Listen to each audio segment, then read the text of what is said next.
How's everybody doing? Great. Are you feeling a little hot right now? Great. I would take off my jacket, but you'd see the wires. Okay, we're gonna spend the next 90 minutes together, and there's a decent amount of stuff we'd like to tell you about, but we also want to make sure that this feels like it's meeting the needs that you walked in here feeling. And one of the things that we've experienced over the past year and a half of this project is that we all go to a lot of conferences, we all sit in a lot of presentations, we all have a lot of discussions about this topic. And if we do a little framing or priming for ourselves before we dive into it, it just hits different, as they say. So I'm going to kick it over to my colleague Julia to get us started before we dive into the slides. Yeah, so hi everyone, my name is Julia French. One of the things that we like to do at the start of conversations, events that we're running, is get a little weird, because humans are weird. And so one of the ways that we're going to do this is in really living into the fact that we are here all together in person. This isn't a Zoom conference. We're not just like logging into a webinar. It's beautiful that we have this space here at Baylor and we're able to be here with each other. And in order to do that, we're going to just take maybe 5-ish minutes to do a bit of an icebreaker question. So you're going to get to know the people sitting next to you, which maybe you walked in here being like, I don't want to talk to people. I just want to like do the content. And I'm usually that person, so I apologize. I'm really sorry. You just have to talk to one person. So it shouldn't be too scary. Don't be working on your slides for your talk, right? You're supposed to talk to somebody else. Exactly. So what we want you to do is take maybe 30 seconds to think about your answer to this question. And then we're going to take maybe 2 minutes. You'll turn to the person next to you and just share what your answer is. And then at the end, I think with this size of a room, we'll probably have maybe 2 people volunteer to share out if they're comfortable doing so. So are you ready? Okay, the question is, what does it mean to be human to you? Could be a specific experience, could be very ethereal and like heady if you're a philosopher, or it could be very granular. So just think for a second, based on your own experience, what does it mean to be human? Hopefully something is starting to percolate. And if you're not sure, just go with your gut. The first thing that came to your mind, just go for it. Maybe you had like a great cheeseburger at the dining hall. That's pretty core to being human, I think. All right, so now let's go ahead, turn to your partner, and let's take a couple minutes. What does it mean to be human? All right, folks, can we have 2 brave souls who are willing to share? What does it mean to be human? Yeah, go ahead. We talked about, I know that there's mind, body, and spirit that are connected, and that it involves, emotional, relational, community-based interactions. It's not merely in isolation, but in relation to one another. Yeah, awesome. Being in relationship. Patrick, did he steal your answer? Yeah, that's exactly. Oh my gosh, did you look at his sheet? I talk loudly. All right, what's your name? Clark. Clark? You and Patrick should be friends. All right, one more. Yeah, in the back. Sure. What's your name, by the way? My name is Monte Williams, and I teach at Point Loma Nazarene University in San Diego, California. Oh, wow. Welcome to Texas. My thought is somewhat similar but different, that to be human is to always be in relation to life. Whether that's longing for it, responding to it, participating in it, and it's recognizing that love is not just a feeling or emotion, it also relates to who God is. Yeah. But it's to always be in some relation to love. Yeah, or failing to be, even. And that's one way of relating to it. Yeah. Yeah. Great, thanks, Monte. I'm having fun with this. Let's do one more. I saw one more hand. Yeah, go for it. My partner here is from New Zealand. Oh, wonderful. And he and I came up with the same exact thing that these gentlemen have said. It's emotion and connection. Okay, that's a definite theme here. All right, well, thank you all for sharing. I hope you at least met one new friend that you can then walk out of this room having. Adam, I'll kick it over to you to explain to them, what are we doing at Notre Dame? All right, thanks, Julia. So my name's Adam Kronk. Julia and I both work at the University of Notre Dame in wonderful South Bend, Indiana, where the temperature is a couple degrees lower than it is here.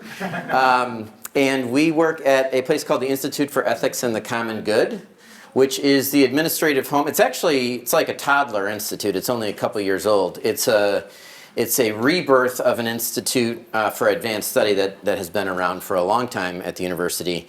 But it's the administrative home of our ethics initiative. So we're not, at Notre Dame, our institute is not situated within a specific department or college, but it sits under the provost's office. And part of our job is to draw on the strengths of the various departments and colleges across campus, look for ways to collaborate, and look for ways to kind of interdisciplinary inquiry together. And we have spent the past year and a half, I guess it's almost 2 years now. We got a planning grant from the Lilly Endowment. Anybody ever heard of the Lilly Endowment? If you're a member of NetView, you probably have. They had come to us about 2 years ago, to our director, Megan Sullivan, and said, this AI thing seems like it's going to have a big impact in the world. And maybe, if you're really familiar with Lilly, they have kind of three main funding streams. Economic development, mainly in the state of Indiana. Education, mainly in the state of Indiana, but also with a little bit wider aperture, and then this giant bucket of religion. And that's the arm that we've been engaged with, and actually we're doing a little work with the education one as well. So they asked us to, first and foremost, map the landscape of what was going on. And I'm gonna skip over, or maybe I'm not gonna skip over this. I want to just, I saw this morning and it made me laugh out loud. It was in a Reddit post, but this was used as an example by the author of kind of keeping this whole thing that's a little bit spicy for all of us and causes some anxiety in perspective. In some ways, and I'll bet there's a scholar in this room who would completely and vehemently disagree with me. What happens with an LLM is essentially a version of this. And so we just there's a lot it can do, there's a lot it seems like it can do, there's a lot that it can't do. A lot of that is on display here in beautiful ways. But if our pulse rises, or if you're getting flushed in the face because it's a million degrees in here like I am, let's just keep this in perspective. We're human beings, we've got some cool machines, they do some cool stuff. We put the stuff into it, it does cool stuff, and then we're upset about it sometimes. So what our theory of change for the past year and a half, well, we talked to about 200 different people, and when I say we, I mainly mean Julia. Julia talked to about 175 of them, and I jumped on when I could. We wanted to ask a question: what makes a human life worth living? And this is all, by the way, this talk is not really going to be as much about AI as you might have hoped. It's going to be more about the human dignity part and the human flourishing. But we thought that within that context of powerful disruptive AI, there were some groups of people who had a lot of wisdom and a lot to learn about the topic. One of those groups is scholars from a bunch of different disciplines of higher ed. Another group would be faith leaders, whether we're talking about the pastor of a megachurch, the Pope, who, as you may have noticed, has some thoughts about this topic, and anywhere in between. In the world of Christianity writ large, there's a lot of wisdom, a lot of wonder, a lot of worry about what's going on with AI. And then there are the technologists themselves, the people who are designing, developing, and deploying this technology. And it's very easy, and in fact, I may indulge in this a little bit at some point during the next 90 minutes. It's easy to vilify the technologists, but I think it's a very important thing to keep in mind that they're not all just trying to become, I think it's what's after trillionaire, quadrillionaire? Quadrillionaire. This is like a number that is now not as theoretically abstract anymore. There are also some technologists who are doing what we've been doing since the dawn of time, trying to build cool new things. And so there are some wonderful people of faith who are involved in designing and developing these tools, and they have a lot to teach us. And our theory of change was, what if we got, carefully, a bunch of people from each of these three groups, and we got them together and created the right conditions for them to share with one another what they've learned, what they worry about, what they dream of. And we were really adamant from the jump that we would be radically hospitable to one another, and we would be in person whenever possible and do these things over, break bread together, look each other in the eyeballs, and experience the concepts that we were talking about, not just intellectually, but in every way that we could. And that we'd also be stubbornly hopeful. And we're not going to go all the way to the extreme of, it's pretty much over anyway, so it doesn't really matter, to probably AI is going to fix all this, and if we just work on the tool itself, everything will be hunky-dory. Somewhere between those two extremes is where we want to operate. And so we got these groups together. We did lots and lots of Zoom calls. We also did some focus groups, both in South Bend, where Notre Dame is located. We did one in Silicon Valley. We did one in Washington, D.C., and one up in Boston. And what we didn't want to do was say, hey, AI is a big thing, and we should get together and talk. We wanted to give people something to chew on. And so we created this framework. Any good framework has a mnemonic device associated with it. So delta is the set of letters, and it stands for, as you can read on the screen, dignity, embodiment, love, transcendence, and agency. And our claim is not that we came up with these concepts, that the Catholic Church or Christianity in general has a monopoly on these concepts. In fact, any major world religion, especially if it's an Abrahamic faith, has some version of this as core to it. But we stood up these 5 principles, and when we got these people together, one of the main things we asked them to do was just like beat it up, try it out. See if these are good containers that are nimble enough to apply to your context, but also deep enough to not just kind of be pablum.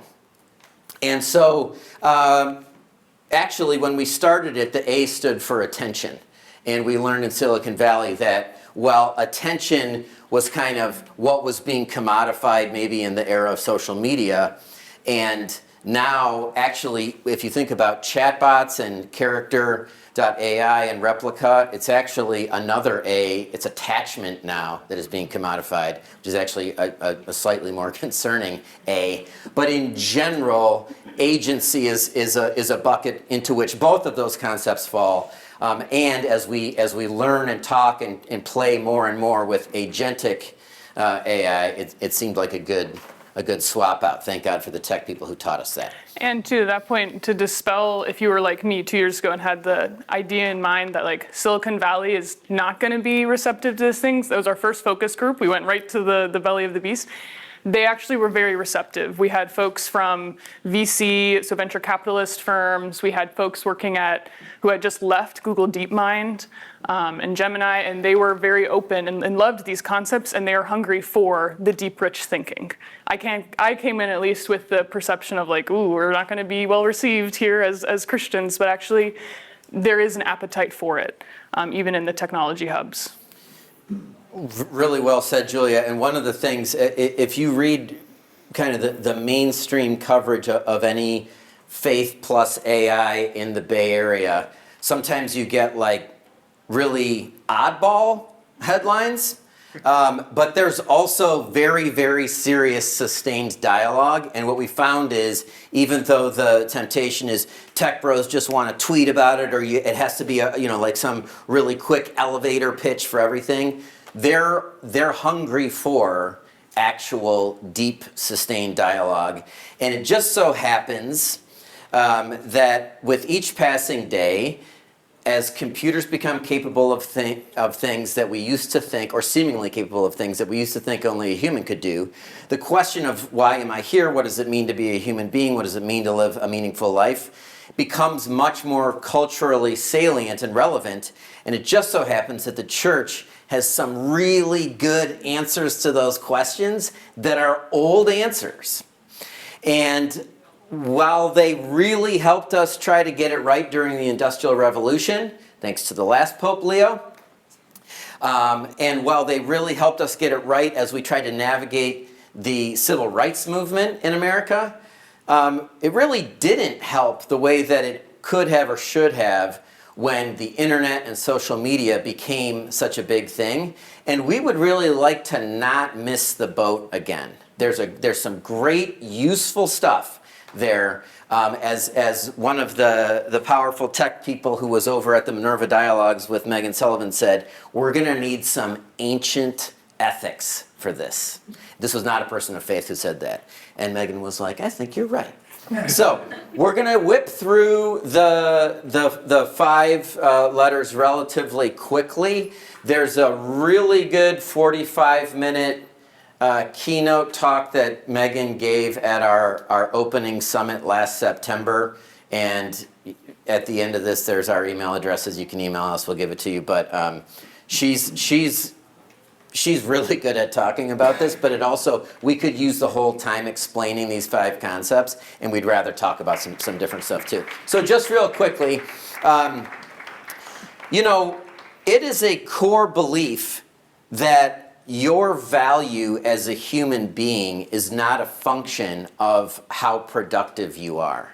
But as productivity and output becomes more and more and more and more of a focus in every setting because of the power and promise of AI, we think that fundamental concept that we all know at a gut level can get eroded a little bit in the way that we think and work and make decisions and talk. And we have to be stubborn about foregrounding human dignity and saying that it is not a function of how efficient or productive you are or how able or capable you are.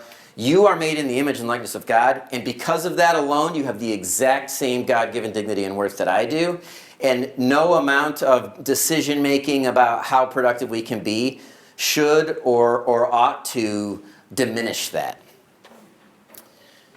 Embodiment, we believe as Christians that something happens after we die, and that what happens after we die is important to how we live our lives. And by the way, that thing that happens after we die isn't getting uploaded to a mainframe. There's something different that goes on. Embodiment is, in fact, Julia and I, every time we do any sort of icebreaker like this, I asked her, well, what's your answer to that question today? We usually go like a little anecdote. And both of our answers were about like the ability to feel, whether it's enjoying, what did you say, indescribable joy? I said inexpressible joy. Inexpressible joy. Julia just got engaged like a week ago, so she's still like totally on the mountaintop. I did say yes, and then I had no other words. Yeah. Rightly so. She's pumped. And mine was about when we finally got to Waco last night. We had stopped at the check stop. We drove from Dallas to Waco, and Julia's fiance went to Baylor for undergrad, and he's like, oh, if you're driving to Waco, you have to stop at the check stop and go to the right one. It's the one in the Shell gas station. So we went. We were really tired, really hungry. I ate a little bit while we were driving. Then when we got here, I got to my hotel room where I could fat mouth my sandwich in peace. And fat mouth is a word that I use, which is like, when you're really hungry and you just, like, no one should see how you're doing it. But it's very satisfying. And then I laid down in bed, and instead of working on these slides, I was like, wow, this bed is insanely comfortable. And just the ability to, like, feel that satiation or that kind of enjoyment of a physical thing. None of that would be possible if we didn't have these bodies. And the bodies we're in, they're limited, they're fragile, they're vulnerable, and that's important to what we believe, and that's important to how we act. Also, for those of us who are Christian, we believe that God was like, humans are having a hard time understanding how to love one another. I know what I'll do. I'll become a human, become physically vulnerable, and show them how to do it. So the incarnation is about as embodiment related as you could possibly get, and we should keep that at the center of our attention. Love, which is really at the core of any, certainly the Christian religion and any serious ethical framework, is in some ways, love might be able to be facilitated by or made more efficient through technology, and we're open to that. It can also be warped by this, be simulated in a harmful way. One of the things, I'm sure this is a topic in some of the sessions at this event, but I alluded to it earlier. Some of the chat bots that are creating the illusion of human relationship are really having catastrophic effects on people's ability to develop appropriate attachment with another person. And that relies on messiness and friction and all of the things that make a relationship mean something. And if the bottom drops out of that, some pretty crazy things happen. So we have to keep that at the center of our minds as well. Now, it looks like I was going to show a little... Oh, there's a random blank slide here. Okay, so transcendence is actually my favorite one. We're not supposed... are we supposed to have favorites? It like depends on the day. Yeah. I have a favorite lately, and it's transcendence. I think we thought maybe this is the most out-of-the-box one for someone who's not... We're going to use this in secular context as well, so we're paying attention to... If you show up at like a large tech firm, it's probably the dignity and the agency one that are going to get you in the door, and people are going to be like, yeah, we'll talk about that. If you show up and you're like, let's talk about transcendence, man. Not as much. But I love it, and part of it is because I'm a father of 4 young children, and so every day you get to see this process of stuff just blowing their mind. And that is... that's a part of the human experience that orients us toward the divine and makes us not be selfish. It helps us understand we're part of something bigger. And I have a quick terrifying anecdote about that, and it goes like this. As you know, probably, in South Bend, Indiana, it snows during the winter. And this winter has been one where it has snowed a lot. Last winter, we had a little bit of a lighter one. And so it was into January last winter, and it hadn't snowed to the point where it stuck. And we went to bed one night, and we woke up the next morning, and it was just one of these crazy, picturesque, light coating of snow over everything you could see, and the sun was coming up and coming through the trees. This is not a picture of that, but I had to find a real picture on the internet and not use AI to generate it for reasons of which will hopefully be obvious in a second. And so we're driving down the driveway, and my oldest child, who was 12 at the time, is sitting shotgun, and he says, which is, he says, oh my gosh, this is so beautiful. It looks like AI made it. And I just had, I'm still drinking my second cup of coffee, and I don't have time to explain to him why that's the most depressing thing I've ever heard him say, and how that's exactly the wrong reaction to experiencing beauty. But the reason I mention that is because that is the world that we're living in, and for people who are growing up with art that is regularly and sometimes indistinguishable from human created art, I think that's something that we're going to have to be careful about and preserve and be articulate about when we're... And by the way, beauty doesn't all have to be monetized or made better by tech or sold to someone. It can be a good in itself that's freely given to us by our loving Creator. In fact, the idea that tech doesn't always have to make something better was really hitting me this morning when I was working on some of these slides. And now on Google Slides, there's this little banana that will pop up and be like, would you like me to beautify this slide? And it's like, first of all, I thought this slide was pretty beautiful already. So, no, I don't need you to beautify it. But I mean, that's again going to be a more and more common phenomenon, and we got to deal with that. And then agency, whether we're talking about the human in the loop and an automated, missile system, or we're talking about a medical triage situation.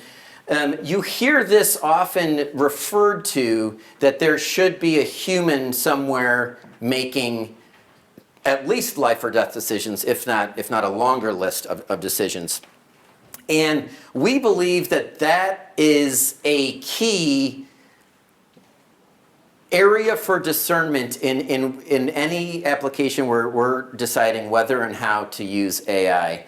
What decisions should only a human make, and why? And secondly, what type of formation would a human need to have for that human agency to mean what it ought to mean? So it's not just that they have a beating heart. There's something they've gone through so that when they're weighing the decision, it means something. All right, so that's a quick flyover of Delta. Again, just to say, our goals for this project are to take those 5 principles and create research streams about each one. Not that they don't already exist. Some of it is a coming together. And then also, and this is the hard part, which we're just getting going on, is we want to translate that into practical guidelines, rubrics, questions you might ask in a bunch of different contexts. So I won't spend a ton of time on this, but I want to explain a little bit about where we are in this project.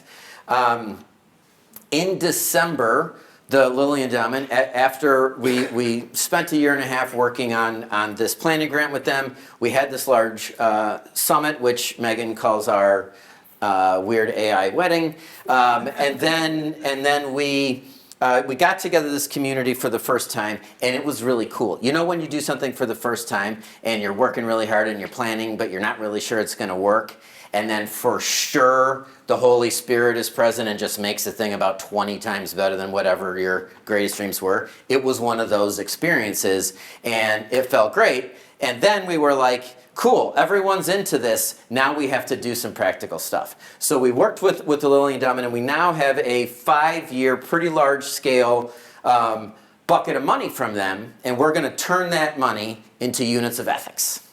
So here's what that looks like. Due today, actually. Today is the day, right? Yeah. We're and there are a lot of applications to read, but I'm finalizing one on my phone, right? There you go. Yeah, keep it going, man. Don't let me get in the way.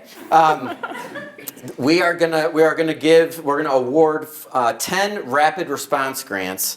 This is a 5-year project, but we also are due to the nature of the speed of evolution in this technology, we're also trying to get some things done quickly.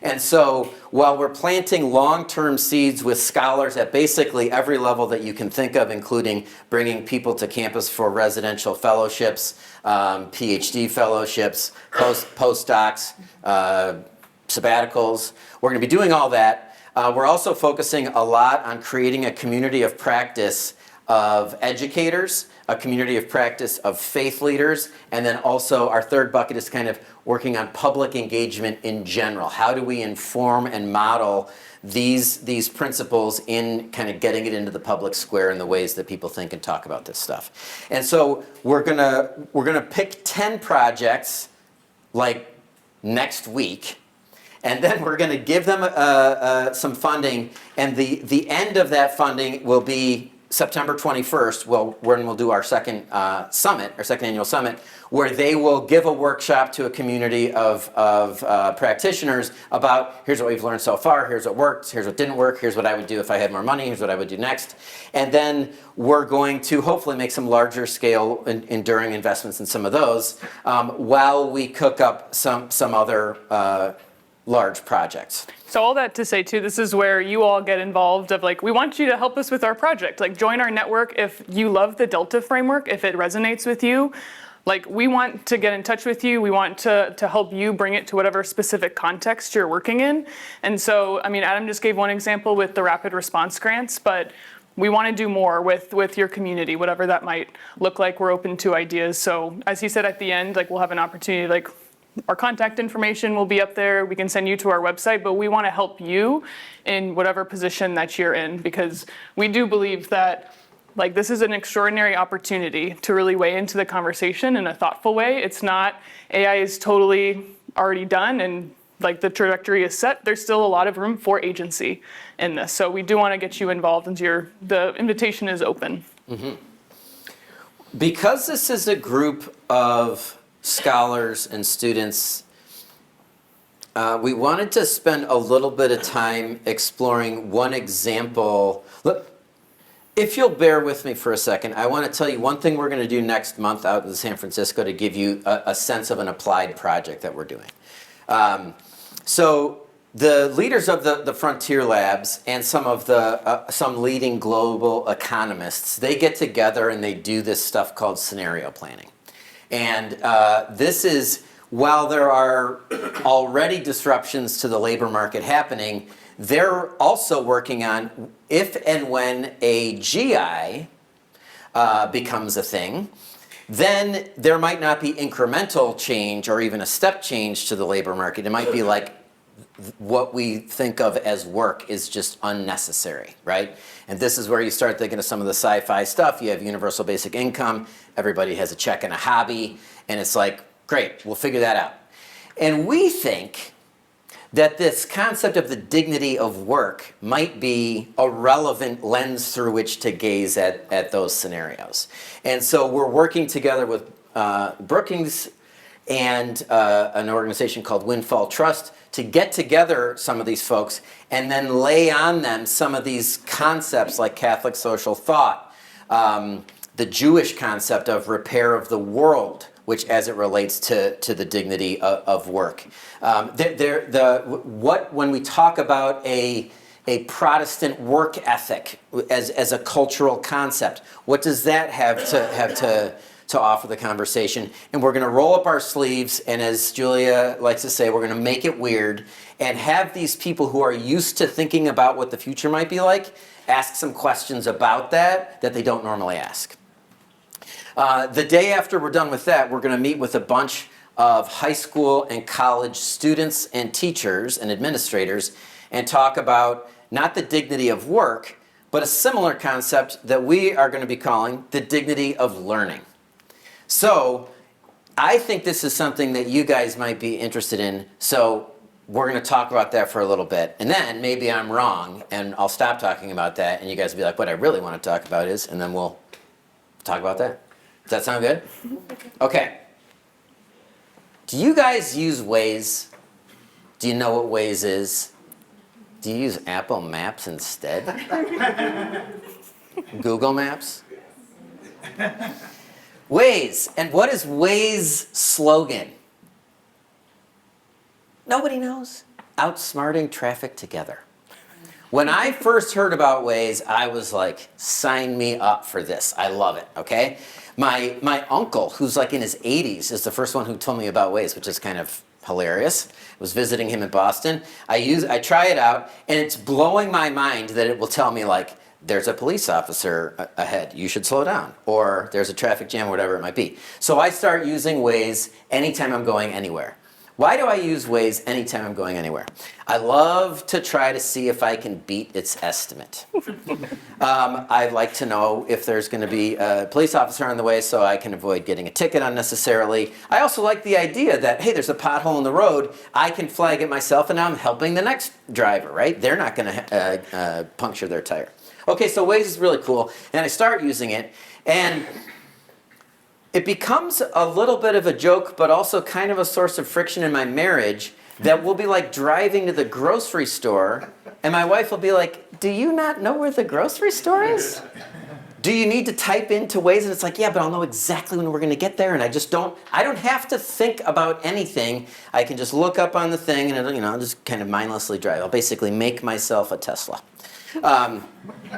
And at the same time that I was becoming a Waze super user, I was anecdotally feeling like I have been kind of going from I was making no causal connection here, or no even correlative connection.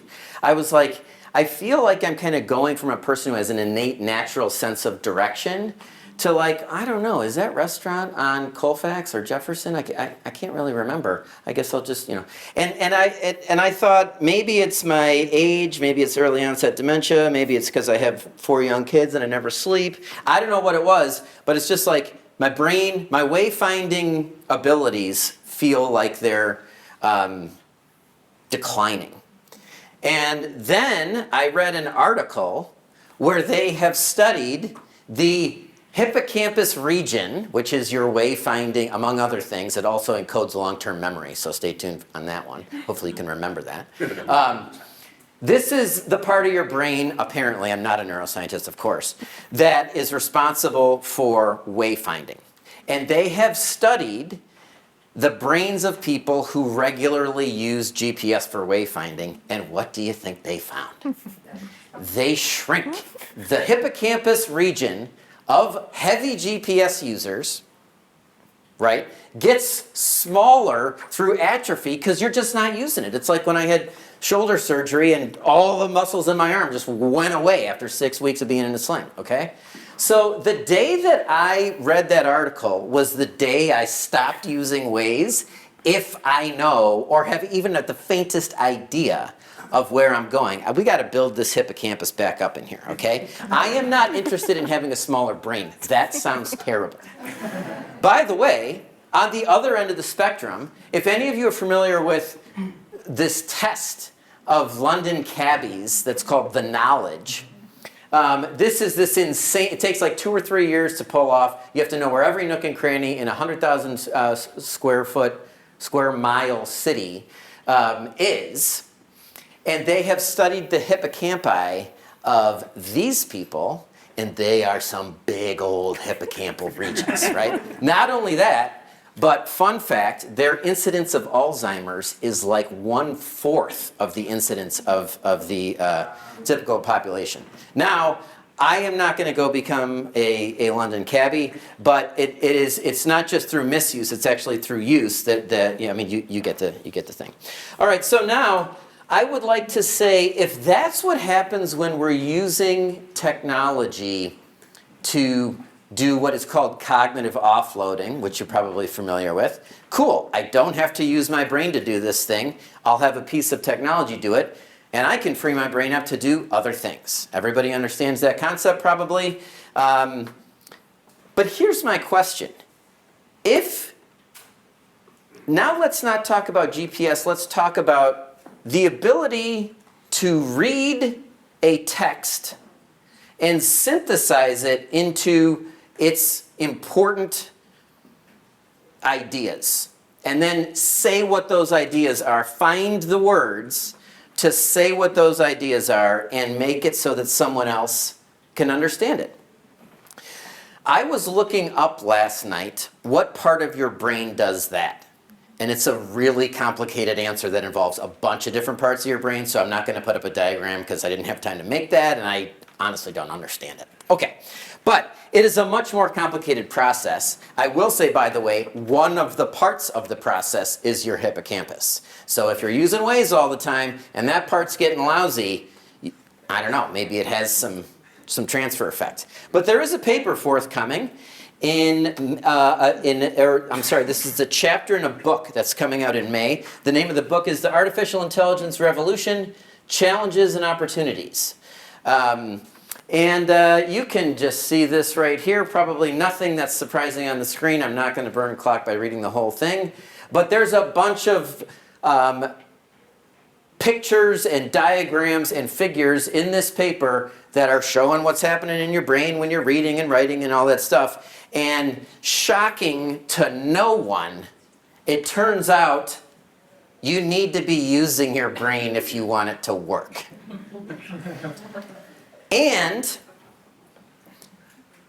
we may, as fully formed adults, be thinking about whether or not I could save some time and whether it's make a slide deck or condense a 10-page article into a 3-page article, whatever it might be. And I can think about, although I really don't recommend this, and I didn't put this in here, but there's a phenomenon called semantic ablation that happens when you use AI to write.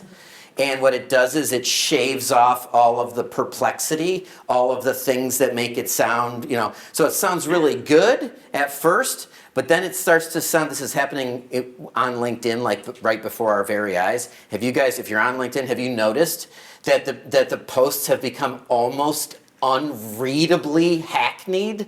Every single thing is so formulaic. Here's what I know, and then there's the 3 icons next to each of the things and all of that stuff. And it is a form of writing that is becoming, like, the regression to the mean is staggering and fast. And I read a little technical thing. If people want to find out, I don't know what the mechanism is if you want to, like, get some of these sources after, but email one of us. It'll be on the slide, on the last slide, and I'll get it to you. But this thing of semantic ablation is a real phenomenon, and it's like I can see it with my own eyes. But all of that is to say, if we have fully formed abilities right now as adults to read and write and express ourselves and synthesize information, that's great. And we can think about whether or not we want to save some time, do some cognitive offloading, and so we can do some other higher order task. I suppose. I still think I'm going to worry about the atrophy thing through lack of use. But let's just say that's one setting. It is an entirely different prospect to never teach someone to do this in the first place. And this is what I'm, like, super worried about when it comes to learning. If we're so focused, if the tail is wagging the dog and there's uncertainty in the job market, and because of that, we're like, well, geez, we're just going to have to do whatever is the most hireable possible thing. By the way, we're notoriously bad at predicting what that will be. Go ahead and go find a 23-year-old computer science major and ask them how easy it is to get a job in that field right now. 5 years ago, it was like, absolutely, that's the most practical thing you could do. And now it's not. So we're actually not very good at predicting those things. But let's say we were. I'll give you this one real quick. They did a survey of Forbes Fortune 500 CEOs of the top 25 most sought after skills and abilities in the workforce today. What are they looking for? You need to hire people. AI exists. What are you looking for? Number 1 on the list, wasn't surprising to me at all, critical thinking, of course. Number 25 on a list of 25, also known as last place, was reading and writing. And my question for those CEOs is, how do you think you get the critical? It doesn't just, it has to be about something, right?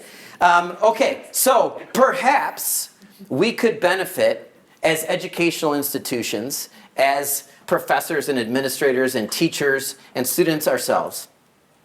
Perhaps we could benefit from counteracting this imposing, impending, looming pressure of what's going to happen in the job market with a more robust view of what happens to a human being when we learn. And is there actually something dignifying going on beyond just its instrumental value to get you a job? Does learning something dignify us? All right, now we can ask some people who went before us, and we can fish in this pond. Jacques Maritain. He wrote a book in 1943 called Education at the Crossroads. He may as well have written it in 2026. In 1943, here's what he said. A special danger is now to be mentioned. I mean the danger of an education which would aim not at making man truly human, but making him merely into an organ of a technocratic society. This is, how many years ago was 1943? 80. How many? 80? How many? Like 83. 83? See, I should be using my brain for arithmetic more. everything, this is a footnote later on in the book, everything would be warped. What's that? Did we get the math wrong? No, you're right, go ahead. 26 plus, I mean, anyway.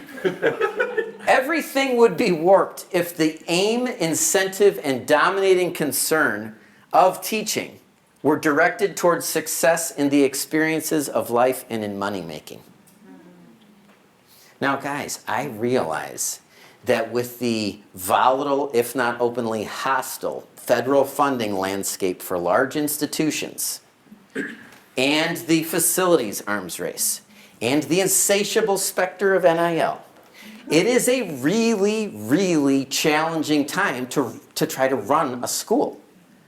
Now you layer on the disruption of AI, and it is totally understandable why people are stressed out.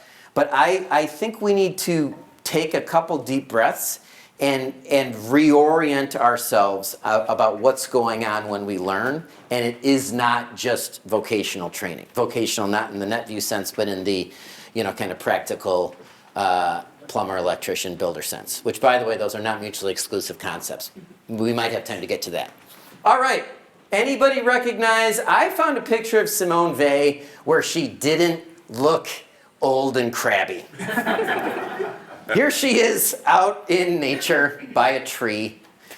She wrote a book, or she wrote an essay in 1942 called Reflections on the Right Use of School Studies with a View to the Love of God. You should all read it. It's very short, but very It's powerful. short. It doesn't have the best title in terms of catchiness, but that is actually completely fine with Simone Weil. Because, I'll give you some of it in her own words, as I like to do with my students, and not try to summarize it for them. The key to a Christian conception of studies is the realization that prayer consists of attention. It is the orientation of all of the attention of which the soul is capable toward God. She goes on to say, and I think that it's like 7 or 8 pages long. Mm-hmm. This is a hot take. She says, it's okay if school is boring. Not in these words. It is okay if school is boring. In fact, if you don't find it intrinsically interesting to learn trigonometry, great, because it's going to train you to be able to pay attention to something. And the highest form of paying attention to something is praying, and that's something we ought to try to be good at. She has a couple other great zingers in here. Every effort adds a little gold to a treasure no power on earth can take away. We do not obtain the most precious gifts by going in search of them, but by waiting for them. Man cannot discover them by his own powers, and if he sets out to seek for them, he will find in their place counterfeits of which he will be unable to discern the falsity. Then she says, there is a way of giving our attention, a way of waiting when we are writing, for the right word to come of itself at the end of our pen, while we merely reject all inadequate words. This is the opposite of having ChatGPT write your paper or your email or your article. There is a waiting, a patience, a paying of attention, a receptivity. She calls it a decreation. That if we get out of the habit of, it's not that we might not just be as smart, but we might not be as spiritually capable. And I don't think anybody in this room is interested in that coming about. I got one more hot take from another black and white picture person. This is Hannah Arendt. 1958, she wrote an essay called The Crisis in Education. Do you see people have been worried about education for a while? And she says that the essence of education is natality. And here's what she means. Every learner is a new being, a new person, an irrepeatable, an N of one, capable through community of something unprecedented, something that has never happened before. So if you buy that, I encountered this concept not that long ago, and I thought, that is really profound, especially if you think about what an LLM is, which is a really effective anthropomorphized prediction machine. It's very good at predicting what comes next based on everything that came before. But if the essence of education is something new being born into the world through a learner, yeah, we might be able to use this thing as a research tool, but let's not abdicate the learning process, which is more of a bringing into the world a new thing, to something that literally only ever knows everything that's happened before and is very good at predicting the next thing. Okay. Let's talk real quickly about ed tech. When I was in grade school, I had to learn how to use a thing called a card catalog. It was this old-fashioned thing that had drawers and you pulled it out and you could find in here, here's what I'm looking for, and it would tell you where in the library to go look for this book. Okay? And here's what happened. You'd go to that, instead of having to read every book in the library, which would take too long, you'd walk down an aisle and you'd get to where this book should be. And one of the things that would happen sometimes is like there'd be some other books that looked also like it was an interesting color or title or something you weren't looking for, and you pick that one out too. And you'd incidentally learn something that you hadn't already been seeking for, which by the way is a really great part of learning. And anyway, then you'd read the book, and it may or may not have been exactly what you wanted. And that was a piece of educational technology that made our research more efficient. At no point when I was interacting with this card catalog did I think that this was a person. I had interacted with my teacher. That teacher had taught me some things, had given me an assignment. Then I left that teacher and I went to interact with this inanimate object. It's not talking back to me or anything like that. And I'm doing research, and I'm using this inanimate object to do my research more efficiently and effectively. In ed tech conversations right now, it is as if the option is either abdicate the whole thing or yank the plug out of the wall and don't use AI for anything. And what I think we need to try to become, and this is part of the project that we're going to be working on, try to become much more nuanced about why can't we use the power of a large language model without any of the illusions of interacting with a person as a research tool for a specific learning purpose? Not necessarily writing a paper, but like, for example, when I was doing my doctorate, it would have really sped up the lit review process to use Perplexity.ai, but then again, I wouldn't have learned a bunch of the stuff that I accidentally learned while I was meandering around and reading random articles that turned out to be useless for my dissertation. Okay, now I would like to give you an example of today's ed tech. You guys read about this one yet? Yeah. Companion.ai has released Einstein. Good name. It's an AI with the computer. He logs into Canvas every day, watches lectures, reads essays, writes papers, participates in discussions, and submits your homework automatically. How it works? Einstein has a full virtual computer with a browser. Anything you can do, he can do. How about that statement? And then you can obviously read all that stuff. Oh, God. Remember how earlier on I was talking about how I was looking up last night what part of your brain is involved in reading and writing? Remember that? It wasn't that long ago. You used your hippocampus to remember that? Okay. While I was typing that in, this is God's honest truth. While I was typing that in, on the right-hand side of I typed in something like, what part of your brain, not even to a ChatGPT interface, it was just plain old Google. And I said, it was something like, what part of your brain is involved in reading and synthesizing information? And I think that it was like, this feels like the question that a kid doing an assignment for his Psychology 101 class is, he's trying to answer a quiz. And so this thing popped up on the bottom right of my screen, and I took a screenshot. I was like, this is like, you can't even make this up. Get help with your toughest homework problems and more. And by the way, the example that it uses, I don't know, maybe if I click try it, this will stop being grayed out. But what I find funny is it's not helping you with the homework. It's just giving you the answer. Maybe you can find out what step 1 or step 2 is, right? This stuff is a little bit insidious, a little bit.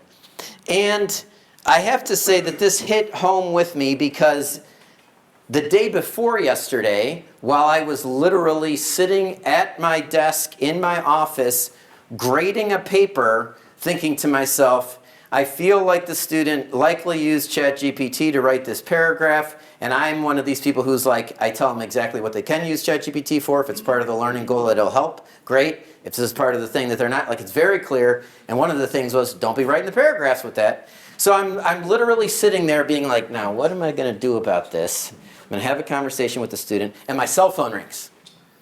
And it is my children's school. Now, my children are in 2nd, 4th, 5th, and 7th grade at just like a regular crusty old Catholic school in South Bend. And when for those of you who are parents, and I don't let my kids have a cell phone, obviously. When it's the school calling, you know that it could be like Teddy's throwing up, Leo punched somebody in the face, your kid split his head open, whatever it might be. But instead, so I always try to answer it. My wife was out of town. I answer it, and I just hear hyperventilating crying. And it's the same one who was in the front seat saying about it looks like AI made it. And he's hyperventilating, crying, and his name is Soren, and I say, okay, Soren, are you okay? And he could barely even get out the words. He said, can you come get me? And I couldn't because I was about to teach, and I was like, let's get the nature of the problem. That didn't even work, so we had to just do some breath work. So we're just working on calming down. He can't even tell me what has happened. And I get the suspicion that probably something has happened that he has gotten in trouble for. It doesn't sound like if he was really hurt, somebody else would have called me, right?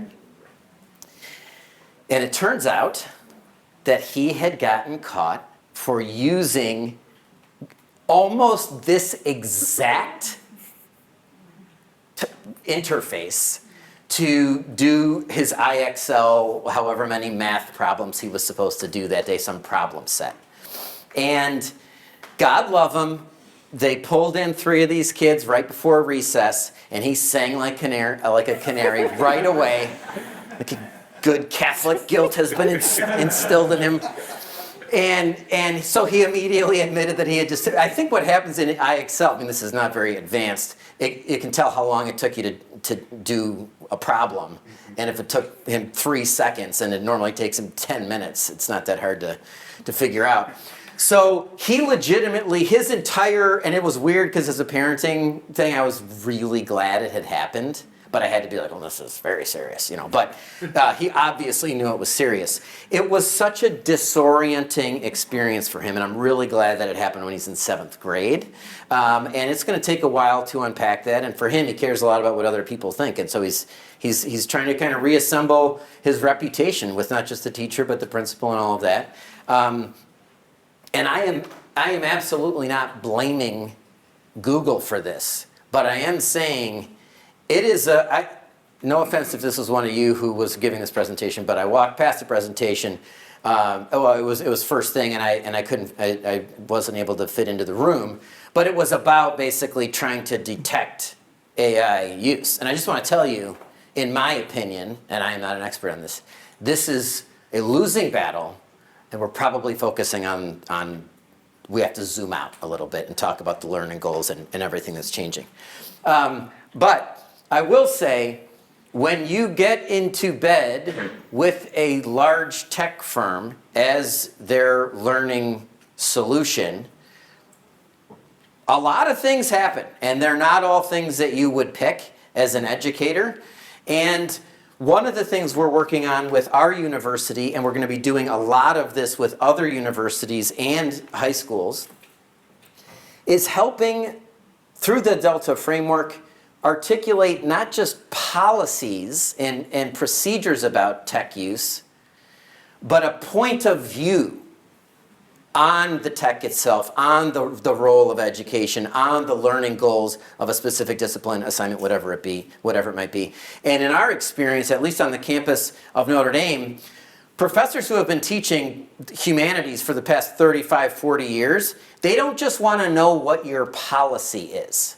They want evidence that you are wrestling with this very disruptive thing, and you're not just in a room making deals with Google or figuring it all out. There's a much more inconvenient, messy conversation that has to be had. But this is what it is. If people have been saying that education has been overdue for some step changes for a while, here it is. It's going to cost a lot of money. It's going to take a lot of time. We're probably going to get it wrong. But we should have all of the messy conversations like right now. And we should also involve students in this process. That's one of our key operating principles is we can't just be talking about learners. We have to be involving them. Okay. Now, this is a picture of Luddites smashing some of the looms that were going to be replacing their jobs. And I just want to say, first of all, the Luddites get kind of a bad rap. But if you read about what they were trying to, I think some of their means were a little bit violent, and I don't know, you could say unnecessary, I don't know. But I put this up here because I don't want you thinking that we're Luddites, okay? So I'm going to give you an example of what we would say a hopeful use case of artificial intelligence. At our summit, we had a whole session of hopeful use cases, ways that AI can be used to uplift the dignity of the human person, foster a sense of embodiment and agency and transcendence, you name it. So this real quick is a picture 2 years ago of a person participating in the Olympic torch relay in France.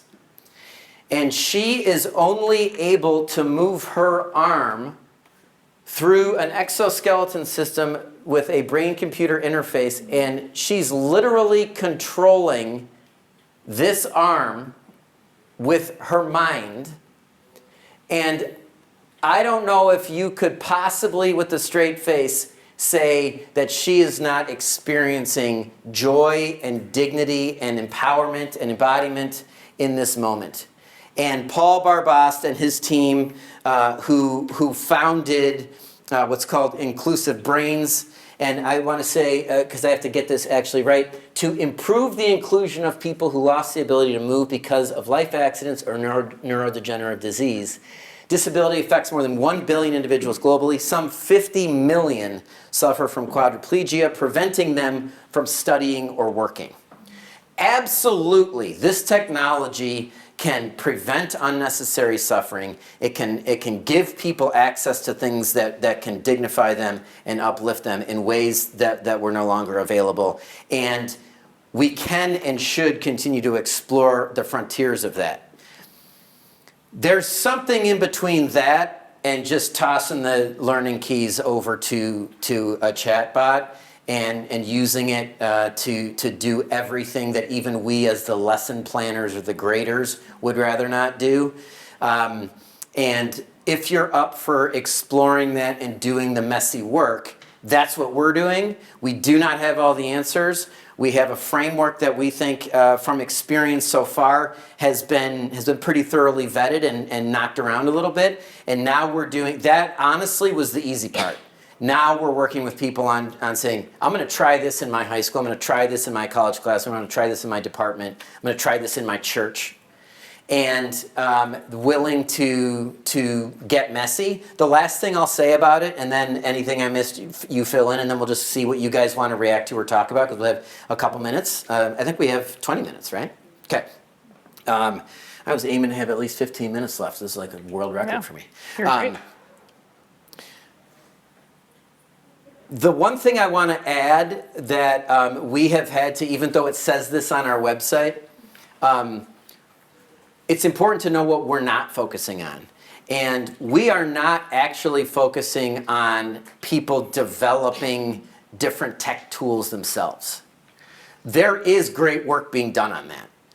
Ours is a human formation angle, and whether it's teaching the next generation of engineers or maintaining a purchase on the value of the humanities and our ability to read and write as an essential function of our society or whatever it might be, we're focused more on helping people try things with other humans in light of these 5 principles in the context of the technology, rather than, hey, we figured out a way to use AI to do fill in the blank better.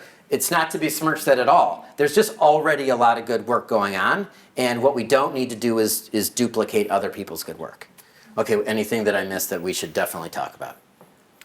Not that we should definitely talk about, so I think we should open it up to questions from you all, comments on our framework. We'll go from there. Yeah. It was really interesting. Thank you very much, and I'm glad to learn about your work. One of the things that occurs to me, the story you told about like the tech leader who was like, we need some ancient ethics. Like, okay, so one thing is, he sounds like he just needs to go to a liberal arts college, so he has to take a required ethics course and actually read this stuff. But the other thing is that person also reminds me of a lot of people who have kind of left for moral reasons that world. But there's always people coming in behind, because the fundamental problem, and maybe something you didn't mention, is that this is a very profitable enterprise. Yep. And things that are not, so I kind of want to know, like, when are you going to DC? Oh, we already have. Yeah. Okay, Yeah. yeah, so are we talking like about, it just feels like right now there's a regulatory environment or an economic kind of philosophy environment where it's very hard to challenge or even rethink this stuff, or at least to like put the brakes on. Yeah. Without like policy change. Agree.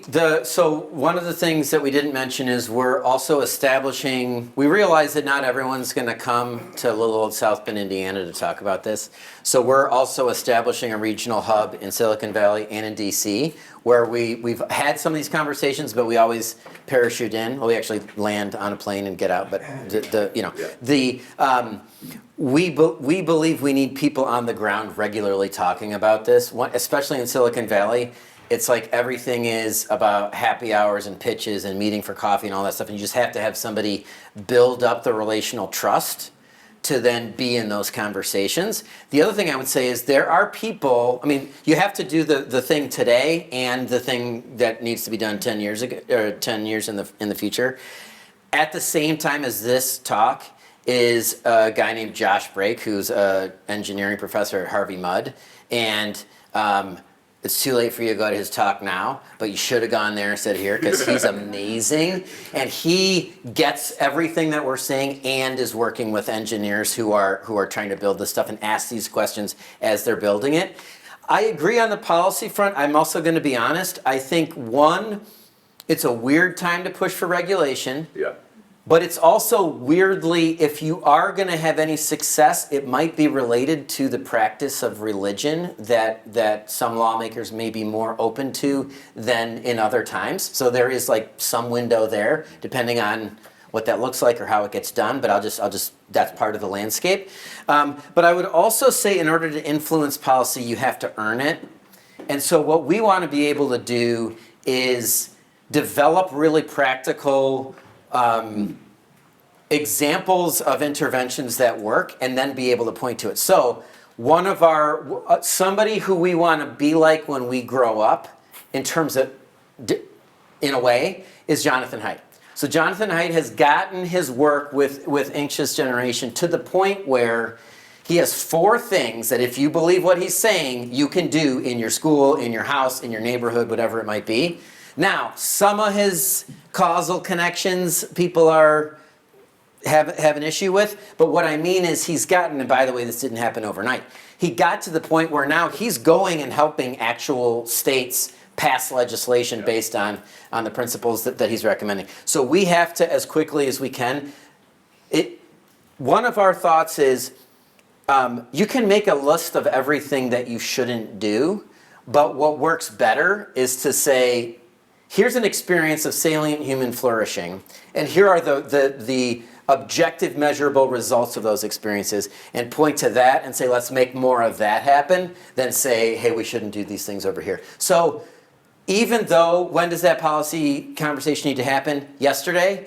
I think it's going to take us like 6 months to a year minimum to be able to at least have like the ingredients of saying, yeah, it's all bad. Okay, but here are the things that we've seen work in these contexts. But you're exactly right. Yeah. The 5 principles you've articulated. Yes. Have you intersected that at all with the experience of communities having data centers landing in their backyards? Seems like all 5 of those are being virtually Yeah. robbed from communities that Yeah. are having these things. There's one in our backyard. Yeah, we were in the There's national one news. coming right here north Yeah. of Yeah, Waco. I say it's coming, but they're trying to. Yeah. So I mean, how do we address I'm thinking particularly of agency, but all 5 of them seem to Yeah. be highly relevant. Is that anything you're dialoguing with engineers and policymakers about? Yeah, it's a part of, so we have a couple people involved in this project so far who are working on that angle. One is a program, we have an IBM Tech Ethics Lab as a part of our institute as well. And one of the program chairs for that is a scholar of environmental impact. And she basically goes around pointing out a bunch of things that people don't want to hear. Which is part of getting ethics right. You have to say the inconvenient truth, right? We also have a high school educator in Oakland, California, who's really good at taking the teachings of Laudato Si and making it. I think one of the things that climate change and AI have in common is it does feel, even if you really care about it, and you love the teaching of the church about it, it feels like, what's little old me going to do to stand in front of this train? And so he has a lot of experience trying to give high school students, which is his specialty, a sense of hope and a sense of agency of like, here's what I can do. Here's a list of activities that if I care about this thing, I can do, learn more about, and advocate for. And so he's going to help us think about that dimension of this project. I'll be honest, we haven't done a whole lot on that yet, but it is very real. In our backyard, in the county that Notre Dame sits, they are putting a big old one of these. I mean, they already built it. And the thing is, it made a lot of plumbers and electricians a lot of money for about a year and a half. And now it's going to take like one human to run an acre of supercomputers and like, sweep the floor and turn the lights on and off. If I can add to kind of both the questions of like, what do we do? I think a core part of our project is recognizing like everyone is uneasy about how AI is developing and being deployed. And so at the ground level of our project is doing conversations like this to equip people with the vocabulary with which to speak those concerns, right? Because I think a lot of people, it's like, oh, when I'm engaging with a chatbot, it's like, that kind of feels weird. I don't really know how to express it's weird, of like, it's hindering my ability to love. It's taking away something of my dignity. It's not embodied. So I think kind of with the public engagement part of our project, it's giving people the language with which then they can then go talk to their policymakers of like X, Y, and Z, this is why we don't want it. So to both for policy and for just engaging even with the tech companies, I think there's a lot of fear that can at least be mitigated by being more clear of like what exactly is a large language model. It is a prediction machine. It is not as black boxy as we might be told that it is. And then in the same way of, we wanted the models to be transparent, not biased, but also we want to aim towards human flourishing with these kind of principles. So I think if that helps to flesh out, like, I think there's a lot of movement and potential with just helping the average person, like from my grandma down to, right, like a kid in school, of being able to articulate what, honestly, I think at the end of the day, like their conscience is telling them that this is not totally right. You all talked a lot about like the way, like your approach to engage with the policymakers and then engage with the people in Silicon Valley and then the educators. What is kind of y'all's, like what conversations are you looking to have, or how are you engaging with like leaders of the church kind of across the field? Yeah, we're doing a kind of sprint benchmarking over the next couple months on that exact topic. We don't want to be presumptuous about what the felt needs of people who are shepherding their congregation are. But anecdotally, what we've seen is there are in your average church, there may be a person at the pulpit who has a point of view about faith and about technology, and they may have the sense that there are people in the pews who know a lot more about it than they do, or they're more worried about it, or they're more optimistic about it, or they're more fill in the blank about it. And so one thing is people talk about AI literacy all the time. One of the things that we're going to be trying some different pilots on is in different contexts, a church being one of them, you can name that tune in. How many hours of training or how much talking or how many slides could you get people on the same page? And it's kind of a subjective enterprise to make it just so that their conditions are created so they can open the dialogue in a way that they feel kind of confident and comfortable in, right? Not that they have all the answers, but they're not intimidated by the unknown. That's like step one. And then step two is maybe starting to, as Julia said, we give people a vocabulary to then do their own kind of discernment on this. So I'll give you an example that is a real one that we've heard. I'm pretending I'm one of these, a person asking a question. I run a Bible study, like a men's faith sharing group that meets once a week. Is it okay for me to break open the Word with ChatGPT, or to plan what we're going to talk about, or get some ideas about what this passage from the Gospel of Mark means? And I'm not using it to do my homework. I'm using it to generate a set of questions that then we're going to sit around and, as human beings with bodies and souls, talk about this thing. Is that okay? I would actually say that's a really, really, really good question. It's a really good question. There are people who are like, I'll tell you what we'll do. We will make a version of artificial intelligence that is trained on giving the exact right answers, and then we can just say, yup, go hog wild with this. I actually think that's an insufficient answer to the question. It has to be more about, do I believe that encountering the Word of God as a primary source has some grace involved in it, and that I'm going to be inspired by the Spirit in a certain way, whatever it is. Now, that would be a pretty interesting conversation to have in a church setting with the leader of your congregation, whatever it might be. I don't know if that's happening right now, but we want to create the conditions where that kind of stuff, it doesn't turn into a bunch of rules about it. It turns into a bunch of ways of thinking about it, angles through which you could, or from which you could approach it. So that's one thing. There's also some of the faith leaders that we've talked to so far are like, AI is the last thing on my list right now. I'm trying to like pay the water bill, figure out how, whatever it might be. Or they're like, man, AI could save me a bunch of time and money and enable me to do more of why I got into this in the first place, which is to interact with people. So these tasks that can be automated, maybe I can do that, whatever it is.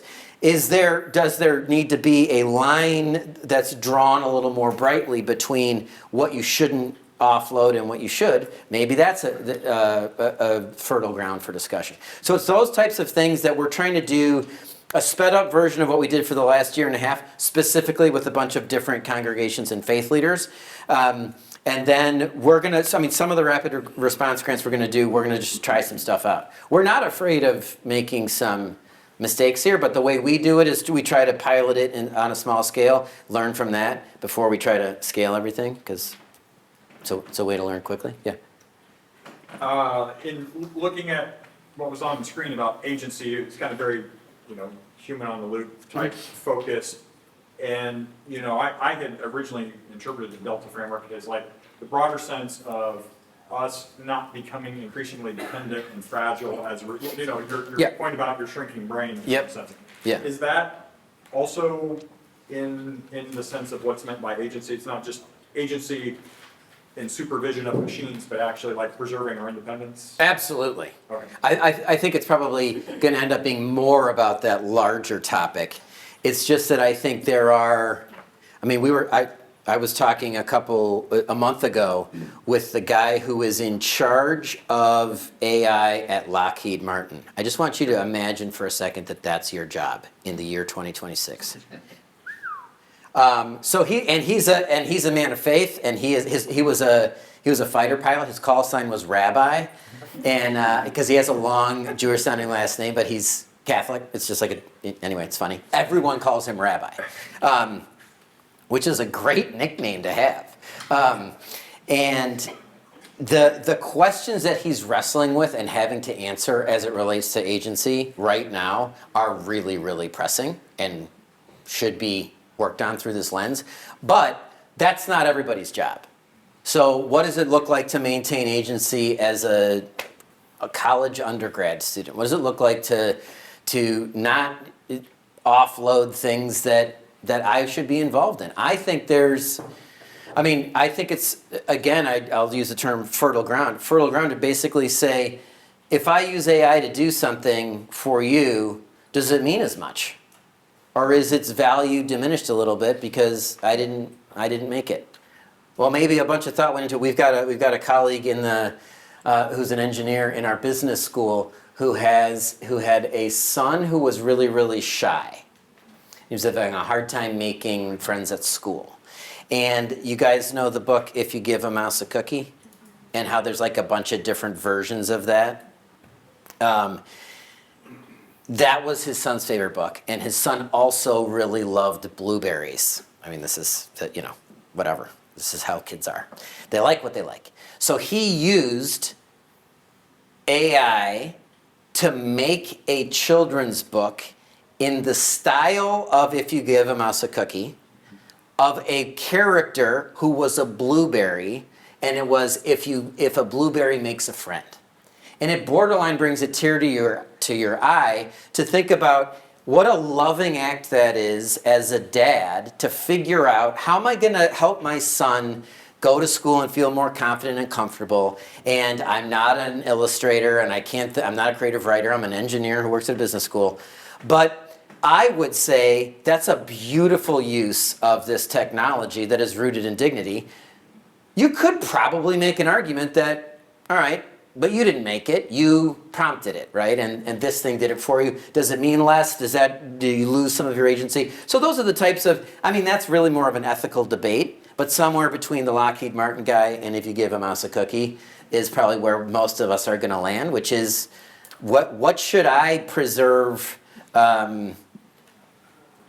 It might take me longer, but maybe I should be deciding these things. They might be little things. Can I give you one more super quick example?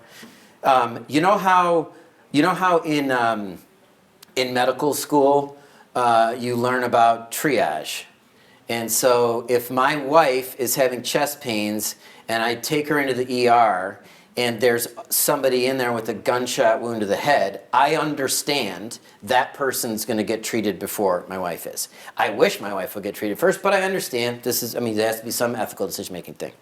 Now imagine doing that, but not with 2 patients, but with 100 patients, and it's on a large scale, and it's a fluid environment, and probably a machine could size that up way more efficiently and way faster. There'd be something creepy and off-putting to me if it were a machine telling me, you are 3rd on the list, than a doctor who's a human who I feel like at the end of the day, if my wife dies before she's seen, it's going to mean something to her, right? So that's a level of agency, like in each of our interactions, there's some version of that, and it's a really long answer to your question, but that's the type of 2 minutes? All right. How about one more? Yes, in the back. So I really like the Delta discussion. I love how you're taking, say, what the Christian perspective can bring to this area. I guess the question I have is there's, let's call it the anti-Delta. So, what? There's an anti-Delta? well, in the sense that Christianity also seems to speak a lot about the fact that I'm capable of extraordinary evil. Yeah. And that, I might use AI to rationalize things with even more precision and capability. And that, when I talk about agency or dignity, part of that is sort of respecting the fact that, my gosh, if I look inside my own heart, I know I'm capable of. And so you've got this very powerful technology. influencing potentially someone with unbelievable capability for doing harm, cruelty, all of these other things. I'm wondering if the way that the 5 points you have there, if you thought about the fact that it's missing kind of this, or it might appear to miss, and maybe it's my lack of understanding, sort of the other aspect that Christianity has to say about sin, our sinful nature, our capability to do those things, and you know, it may be a lot less easy to put to a board in Silicon Valley, but I'm just curious your thoughts on that. I understand your question. I think, I think here's my reaction to it. AI can scale and accelerate our weaknesses and have it, and amplify them and have them impact more people. Is what you're saying that to the list of letters we should add something about like keeping in mind our fragility and being humble and trying to kind of counteract some of that potential? It's more, as you're talking about bringing the Christian worldview and like our ability to love and all these other things, the Christian worldview also about sort of these other elements, kind of the darker side of humanity, and how that influences how maybe that should shape AI as well. It's our propensity for those things. I think in part it could be calling out the fact that, like, we are making AI in our own image, which is a broken image, right? Like, we are flawed people, and we're putting that into the machines, and then we're wondering, like, why is the machine messing up? Well, it's messing up because we ourselves are messy. And that's what we did talk about in Silicon Valley with a couple folks, of like recognizing and calling out, like, the world is broken, and that's okay. Like, we acknowledge that, but how can we still aim higher? I think it's still leading with a stubborn hope in, like, you know, forward thinking in Christ, and the fact that, like, we can be redeemed even in our brokenness. But I think Delta is still trying to push towards, what should we be aiming for? We don't want to stay right in the sinfulness. I like it. You should submit a rapid response grant proposal and we'll figure it out.